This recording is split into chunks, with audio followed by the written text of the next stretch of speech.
देखिए, करनाल की सेवा बहुत मैंने पहले भी की, आगे भी करता रहूँगा। आगे भी मैं करता रहूँगा। किस रूप में करना है वो विचार आएगा, देखेंगे। लोकसभा चुनाव लड़ते हुए अब नजर आएंगे। ये तो यानी पार्लियामेंट्री बोर्ड, प्रधानमंत्री जो हमारे राष्ट्रीय अध्यक्ष वो तय करेंगे क्या करना है। आपने कहा नायब सैनी सेवाएं करेंगे अब करनाल। क्योंकि मुख्य वहाँ का अगर कोई और विधायक नहीं होगा तो मुख्यमंत्री का दायित्व होता ही है। मैं भी पहले जितनी विधानसभाएं खाली होती थी उस समय उनकी सेवा के लिए मेरे जिम्मे मुख्यमंत्री के नाते काम होता था। अब वो मुख्यमंत्री के नाते काम करेंगे, क्योंकि विधानसभा चुनाव भी लड़ सकते हैं नायब सैनी। अब ये तो समय बताएगा, पार्लियामेंट्री बोर्ड तय करेगा। सर, आपने कहा कि करनाल की सेवा नायब सिंह सैनी करेंगे। मैंने बताया जो खाली हो जाती है विधानसभा, मुख्यमंत्री का ही दायित्व होता है। तो आज की सर आप गतिविधियां किस तरह आगे पार्लियामेंट्री बोर्ड तय करेगा। ये आपने देखा मिली भगत, मैंने पहला देखा है। भी पैसा इशू हो तो विश्वास मत हो या अविश्वास वो हो तो विप जारी किया जाता है पार्टियों द्वारा, उसके खिलाफ वोट दो या हक में दो। एक ऐसी पार्टी है जिसने कहा उपस्थिति मत हो, ये मिली भगत दिखाती है। अब लोग समझ चुके हैं, जो लोगों की आंख में धूल झोंकना चाहते हैं, जो पहले झोंका इन्होंने 19 में एक दूसरे के खिलाफ करके अब फिर वो धूल झोंकना चाहते हैं। हम लोग समझ चुके हैं, मन बना चुके हैं आप छत्तीसगढ़। लगातार कहते थे कि ये गठबंधन ठगबंधन है, 4.5 साल तो तक है सरकार चलाई। है तो अब साबित हो गया, अब साबित हो गया ना। जो जिनमें गठबंधन हुआ था, ये ठगबंधन हुआ था, वो मनोहर लाल जी और दुष्यंत जी में हुआ था। दोनों को पद देना पड़ा गए। ये एक साबित करता है कि जो विफलता रही है इस सरकार की 4.5 साल तक, उसके छुपाने के लिए, कैमोफ्लेज करने के लिए ये बदलाव किया गया है। ये नाइट वॉचमैन का काम करेंगे।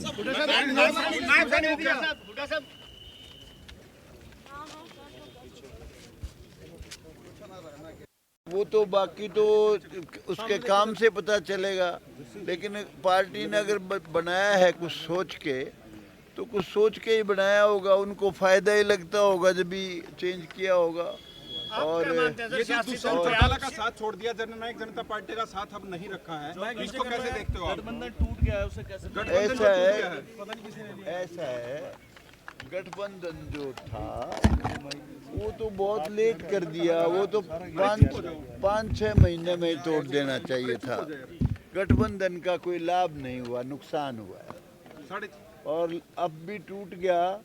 अब तो ना उसको लाभ और ना इनको लाभ, क्योंकि अब तो समय आ गया ना। 4.5 साल बीत गए, अब तो थोड़ा समय रह गया। ये तो बहुत पहले टूटना चाहिए। भाजपा के विधायक उपस्थित नहीं रहे। देखिए सुनो, कोई व्हीप नहीं थी। ऐसा है, हमारे ना तो कोई पक्ष में वोट देने से फर्क पड़े था, ना विपक्ष में वोट देने से फर्क पड़ा था। 48 मेंबर थे, ना हमारे को किसी ने वोट देने के लिए कहा, ना किसी ने हमारे को ना के लिए कहा। हम आए थे, हम वोट देते तो किसी ने मांगा नहीं, हम खिलाफ देते तो किसी ने कहा नहीं। तो इसलिए हमने एब्सटेन कर लिया। कोई विशेष बात नहीं थी, ये लंबी चौड़ी बात थी नहीं इसमें। आज रैली है वहाँ पे, लेकिन आप वहाँ पे गए नहीं। अरे मेरा कोई वास्ता नहीं है भाई। मेरा तो पहले जब एमएलए बना था, जिस दिन ओथ थी उसके 2-3 दिन में बातचीत खत्म हो गई थी। मेरी कोई वास्ता नहीं। मुख्यमंत्री बनाया है हरियाणा का, नायब सैनी को मुख्यमंत्री बनाया है, इससे आप किसको फायदा किसको नुकसान देखते हो? नहीं, देखिए ऐसा है, एंटी इनकम्बेंसी तो स्वाभाविक है, क्योंकि 9.5 साल हो गए। आदमी अच्छा करे उसके खिलाफ भी होती है। कई बार आदमी कुछ सोच के करता है। मेरी सोच तो केवल यही है कि जो मनोहर लाल खट्टर जी ने काम किए थे, कई काम बड़े ऐतिहासिक काम थे, बड़े अच्छे काम थे। मेरिट पे नौकरियां थी, जो बच्चे बदमाशी करते थे वो पढ़ने लग गए थे, और कॉलोनियाँ रेगुलराइज करी लीगल। वो बहुत ऐतिहासिक फैसला था जिस तरीके से की। और भी अनेक काम थे जो उन्होंने बहुत अच्छे काम किए थे। लेकिन ऐसा है, अब जैसे कुछ चीज़ें ऐसी थी, अब ऑनलाइन पॉलिसी थी। अगर ये मास्टरों तक रहती, टीचर्स तक रहती तो बहुत अच्छा था। ऑनलाइन पॉलिसी बहुत डैमेजिंग थी सरकार के लिए। नुकसानदायक थी। एक जेई बदमाशी कर रहा है, एक क्लर्क बदमाशी कर रहा है, एक एसडीओ बदमाशी कर रहा है, एक एमएलए उसका ट्रांसफ़र नहीं करा सकता। ऑनलाइन पॉलिसी मोस्ट डेंजरस थी। दूसरा, ई टेंडरिंग जो थी बहुत ही खतरनाक थी, सरकार के लिए भी, लोगों के लिए भी, जनता के लिए भी। विशेष तौर से ई टेंडरिंग जो संस्थाओं के लिए थी।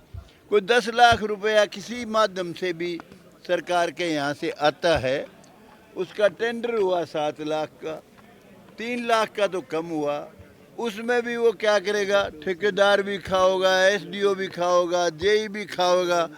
तो वो ई टेंडरिंग बहुत घातक थी मेरी समझ के मुताबिक बता रहा हूँ। अब खट्टर साहब ने तो कुछ सोच के, अच्छा ही सोच के किया होगा, दादा आज नया लेकिन ये बहुत डैमेजिंग थी। नया बॉस, नया जो बना है नायब सैनी, बहुत अच्छा लड़का है, मेरी शुभकामनाएं उसके साथ है, भगवान उसको कामयाबी दे। और जो त्रुटि रहेगी जिसकी वजह से खट्टर साहब चले गए, वो त्रुटि वो दोहराए ना। ई टेंडरिंग को फौरन ख़त्म करे विशेष तौर से संस्थाओं में, और ऑनलाइन टीचर्स को छोड़ के ख़त्म कर दे। और जो भी भ्रष्टाचार हर राज्य में होता है, कोई म्यूनसिपल कमेटीज में, सड़कों में है, पता नहीं कहाँ कहाँ है, वो सारा खत्म करना चाहिए। सीट बंटवारा नहीं हुआ और मेरी कुर्सी भी गई, साथ में मनोहर लाल की भी गई, अनिल विज की भी गई। देखिए, अनिल विज ने तो खुद ओथ नहीं ली। अनिल विज जो है वो आज लेना चाहे आज ले ले, वो उसकी कोई कुर्सी गई नहीं है। और खट्टर साहब भी जो गए हैं यहाँ से, उनका पूरा प्रभाव यहाँ है, अभी भी सरकार में भी है, और नायब सैनी उनका ही खास आदमी है। और उसके अलावा अब जो उनको जिम्मेवारी मिलेगी वो भी बड़ी जिम्मेवारी मिलेगी। खट्टर साहब का कोई ऐसा नहीं कि कोई दूध की मक्खी की तरह से फेंक दिया हो, ऐसा कुछ नहीं है। और जहाँ तक इसकी दुष्यंत चौटाला की बात है, देखिए वो बहुत काला दिन था जिस दिन बीजेपी ने समझौता किया, उसको 14 मंत्रालय दे दिए। बहुत खतरनाक नुकसान हुआ है बीजेपी को। और अब पीछा छुटा लिया, उसने खुद भी छुटा लिया, आप भी, इनने भी छुटा लिया, तो वो बहुत ही अच्छा हुआ है। लेकिन इट इज़ वेरी लेट। जो लाभ होना चाहिए, सही लाभ, वो लाभ नहीं, लेकिन लाभ होगा इससे।